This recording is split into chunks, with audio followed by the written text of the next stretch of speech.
Welcome to Simplified UPSC by PPP, where we listen, learn, and grow together. Detailed notes in English and Hindi, plus practice questions for prelims and mains, only on our Telegram channel. Link in description. Want early access to all videos of this series? Join our paid Telegram group for just 499 rupees. One-time payment, lifetime access. WhatsApp now to join us. नमस्कार और हमारी आज की विशेष चर्चा में आपका स्वागत है। नमस्कार। जब हम रेगिस्तान के बारे में सोचते हैं तो दिमाग में क्या आता है? शायद मीलों तक फैली बंजर बेजान रेत, है ना? लेकिन क्या हो अगर हम कहें कि यूपीएससी के नजरिए से ये बंजर जमीनें असल में भू आकृतियों की एक खुली किताब है और आज के दौर में तो ऊर्जा और आर्थिक क्षमता का एक नया खजाना भी? बिल्कुल। आज हम जीसी लियोंग के अध्याय 7 यानी शुष्क या रेगिस्तानी भू आकृतियां पर गहराई से बात करेंगे। और हमारा मकसद सिर्फ इन आकृतियों की परिभाषा रटना नहीं है। नहीं, बल्कि ये समझना है कि ये बनती ही कैसे हैं और इनसे प्रीलिम्स और मेंस में सवाल कैसे बनते हैं। और हम इन किताबी कॉन्सेप्ट्स को भारत के मरुस्थलीय क्षेत्र से भी जोड़ेंगे ताकि ये हमेशा के लिए याद हो जाएं। तो चलिए शुरू करते हैं। सबसे पहला सवाल, रेगिस्तान में ये अजीबोगरीब आकृतियां बनाता कौन है? मतलब यहाँ का मुख्य खिलाड़ी तो हवा है, पर हवा तो हर जगह चलती है, फिर रेगिस्तान में ऐसा क्या खास है? ये एक बहुत अच्छा सवाल है। देखिए, फर्क है बाधा का। रेगिस्तान में वनस्पति मतलब वेजिटेशन लगभग नहीं होती जो मिट्टी को बांध कर रखे। अच्छा, तो हवा को एक खुला मैदान मिल जाता है। हाँ, और यहाँ हवा सिर्फ एक झोंका नहीं है, वो अपने साथ रेत और धूल के कणों को लेकर चलती है और ये कण एक औजार बन जाते हैं। इसकी कटाव की प्रक्रिया, इरोजनल प्रोसेस, 3 तरीके से काम करती है और इन तीनों के बीच का अंतर प्रीलिम्स के लिए बहुत जरूरी है। पहला है अपवहन यानी डिफ्लेशन। डिफ्लेशन मतलब किसी चीज को उड़ाकर कम कर देना। मैंने मिस्र की कत्तारा डिप्रेशन के बारे में पढ़ा है, वो शायद इसी का एक उदाहरण है। आपने बिल्कुल सही उदाहरण पकड़ा है। डिफ्लेशन का सीधा मतलब है उड़ाकर ले जाना। हवा ढीली रेत को एक जगह से उठाती है और दूसरी जगह ले जाती है। और जहां से रेत उठी वहां गड्ढे बनने लगते हैं। बिल्कुल, समय के साथ एक गड्ढे बड़े होकर अपवाहन गर्त या डिफ्लेशन हॉलोज बन जाते हैं। कभी कभी ये इतने गहरे हो जाते हैं कि ग्राउंड वाटर टेबल तक पहुंच जाते हैं और वहां नखलिस्तान ओवेसिस बन जाता है। दिलचस्प है। तो ओवेसिस का बनना भी इसी प्रक्रिया से जुड़ा हो सकता है। अच्छा, और दूसरी प्रक्रिया आपने कहा था कि वो सबसे महत्वपूर्ण है। हाँ, दूसरी और सबसे शक्तिशाली प्रक्रिया है अपघर्षण यानी एब्रेशन। एब्रेशन इसे आप प्रकृति की सैंड ब्लास्टिंग मशीन समझ सकती हैं। हवा अपने साथ उड़ाए गए रेत के कणों को औजार की तरह इस्तेमाल करती है और चट्टानों पर रगड़ती है। एक मिनट, यहाँ मुझे एक बात समझनी है। तो क्या ये पूरी चट्टान को एक जैसा घिसती है या कोई पैटर्न होता है? नहीं, बहुत महत्वपूर्ण सवाल है ये। घिसाव एक जैसा नहीं होता। हवा रेत के जो भारी कण हैं उन्हें ज्यादा ऊंचाई तक नहीं उठा पाती, वो जमीन के पास ही रहते हैं। अच्छा, इसलिए चट्टान का निचला हिस्सा, उसका बेस, ऊपरी हिस्से से कहीं ज्यादा तेजी से घिसता है। ज्यादातर अनोखी आकृतियां जैसे छत्रक शिला या मशरूम रॉक इसी वजह से बनती हैं। नीचे से पतली, ऊपर से चौड़ी। समझ गई। और तीसरी प्रक्रिया सन्निघर्षण या अट्रिशन। अट्रिशन एक तरह की आपसी लड़ाई है। आपसी लड़ाई? हाँ, जब हवा में लाखों रेत के कण उड़ रहे होते हैं तो वो सिर्फ चट्टानों से नहीं बल्कि आपस में भी टकराते हैं। अच्छा, एक दूसरे से ही? जी। इस टकराव से वे एक दूसरे को ही घिसकर छोटा, बारीक और ज्यादा गोल कर देते हैं। इसी से रेगिस्तान की रेत बाजरे के दाने जैसी चिकनी और गोल हो जाती है। वाह! तो डिफ्लेशन जमीन को नीचे करता है, एब्रेशन चट्टानों को तराशता है और अट्रिशन खुद रेत के कणों को आकार देता है। एकदम सही। ये तो बहुत स्पष्ट हो गया। तो चलिए अब उन आकृतियों पर आते हैं जो यूपीएससी प्रीलिम्स में अक्सर कंफ्यूजन पैदा करती हैं। मेरे ख्याल से सबसे बड़ा कंफ्यूजन ज़्यूजन और यारदांग के बीच होता है। हाँ, क्योंकि दोनों ही एब्रेजन से बनते हैं पर दिखते अलग हैं और इनका अंतर चट्टानों की संरचना में छिपा है। यही कीवर्ड है। संरचना में? कैसे?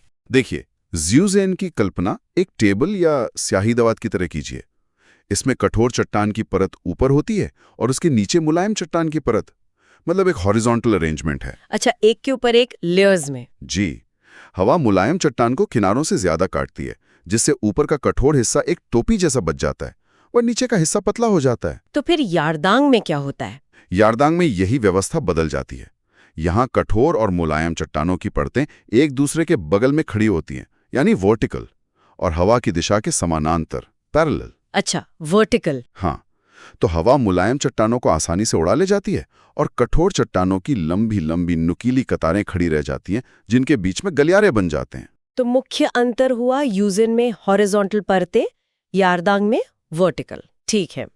अब वो सारी रेत जो हवा उड़ा रही है वो कहीं तो जमा भी होती होगी? बिल्कुल, और उसी से बनते हैं विशाल रेत के टीले, सैंड ड्यून्स। इनमें भी दो नाम बहुत कंफ्यूज करते हैं, बरखान और सीफ।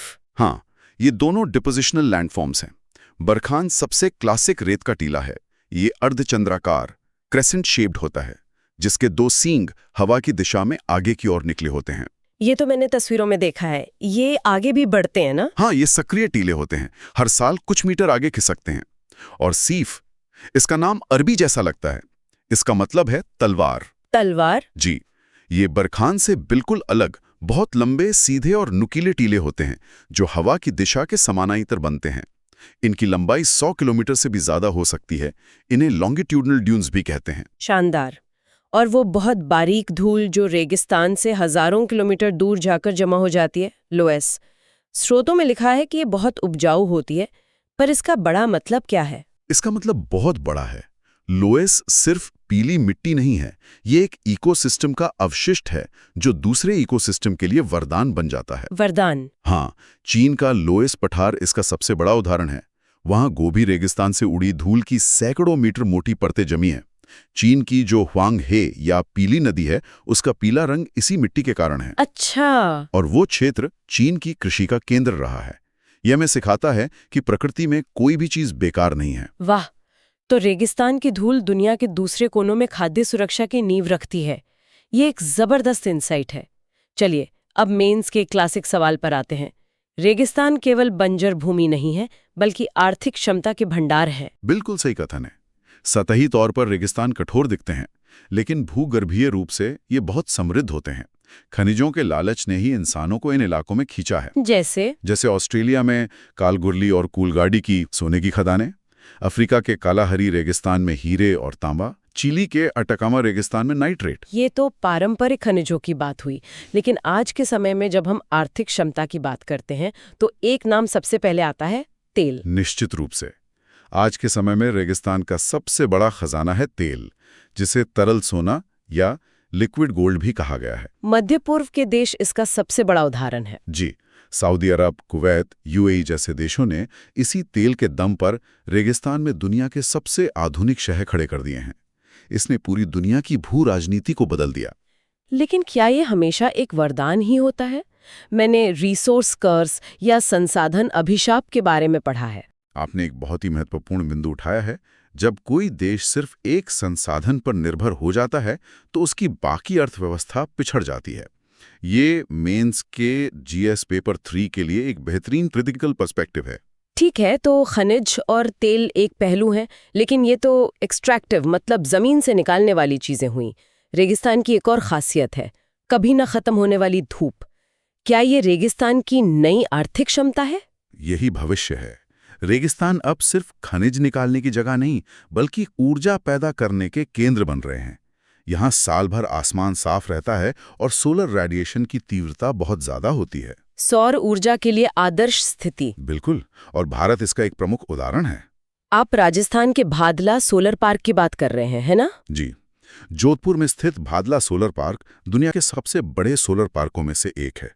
ये दिखाता है कि कैसे हम अपनी कमजोरी यानी अत्यधिक गर्मी और बंजर भूमि को अपनी ताकत में बदल सकते हैं। मतलब रेगिस्तान अब सिर्फ तेल के कुएं नहीं, बल्कि सूरज के पावर हाउसेस भी हैं। क्या बात है, बहुत खूब कहा आपने। ये एक शानदार ट्रांजिशन है। अब इस पूरी चर्चा को भारत से और गहराई से जोड़ते हैं। एक भारतीय एस्पिरेंट इन सभी आकृतियों को कहाँ देख सकता है? जाहिर है थार मरुस्थल में। हाँ, भारत का थार मरुस्थल, जिसे मरुस्थली भी कहते हैं, इन सभी भू आकृतियों का एक जीता जागता म्यूजियम है। जैसलमेर या बाड़मेर में आपको छत्रक शिला, बरखान और सीफ टीले सब दिखेंगे। लेकिन सिर्फ भू आकृतियों से आगे बढ़कर अगर हम ह्यूमन ज्योग्राफी की बात करें तो थार की कहानी क्या है? यहाँ तो लाखों लोग रहते हैं। यही बात थार को दुनिया के बाकी गर्म रेगिस्तानों से अलग बनाती है। ये दुनिया का सबसे घनी आबादी वाला रेगिस्तान है। अच्छा। सबसे घनी आबादी वाला। जी। यहाँ की कहानी सिर्फ प्रकृति की नहीं, बल्कि इंसान के संघर्ष और अनुकूलन की भी है। इसका सबसे बड़ा उदाहरण है इंदिरा गांधी नहर। हाँ, जिसने उस पूरे इलाके को बदल दिया। बिल्कुल। इस नहर ने राजस्थान के शुष्क इलाकों में कृषि और पेयजल लाकर एक क्रांति कर दी। लेकिन इसके कुछ नकारात्मक प्रभाव भी हुए हैं, जैसे जल जमाव और लवणता की समस्या। ये केस स्टडी जीएस पेपर 1 के लिए बहुत महत्वपूर्ण है। तो एक तरफ हरियाली, दूसरी तरफ नई पर्यावरणीय चुनौतियां। ये विकास बनाम पर्यावरण का क्लासिक द्वंद्व है। बिल्कुल। इसके अलावा थार का सामरिक महत्व भी है, और अब पर्यटन और सौर ऊर्जा का विकास। ये सब मिलकर मरुस्थली को एक जीवंत सामाजिक आर्थिक इकाई बनाते हैं। तो आज हमने देखा कि कैसे हवा रेगिस्तान को तराशकर ज़्यूजन और यारदांग जैसी आकृतियां बनाती है। हमने प्रीलिम्स के ये बरखान और सीफ के बीच का बारीक अंतर समझा, और मेंस के नजरिए से रेगिस्तान की दोहरी आर्थिक क्षमता को जाना। एक तरफ तेल और खनिज और दूसरी तरफ सौर ऊर्जा। हमने रेगिस्तान की प्राकृतिक और मानवीय क्षमता पर बात की। लेकिन अब भविष्य के बारे में सोचते हैं। स्रोतों में बताया गया है कि कैसे नील और सिंधु जैसी नदियों ने रेगिस्तानी इलाकों में प्राचीन सभ्यताओं को जन्म दिया। वो उस समय की तकनीक थी। जी। आज हमारे पास ड्रिप इरिगेशन, डिसैलिनेशन और जेनेटिकली मॉडिफाइड फसलें हैं। तो मेरा सवाल यह है कि क्या दुनिया के विशाल शुष्क क्षेत्र मानव बस्तियों और कृषि का अगला बड़ा केंद्र बन सकते हैं, या पानी की कमी और बढ़ता तापमान हमेशा एक ऐसी बाधा बनी रहेगी जिसे हम कभी पूरी तरह पार नहीं कर पाएंगे? इस सवाल पर जरूर सोचिएगा। Thanks for watching. Follow us on Telegram and Instagram. Don't forget to like, share, and subscribe.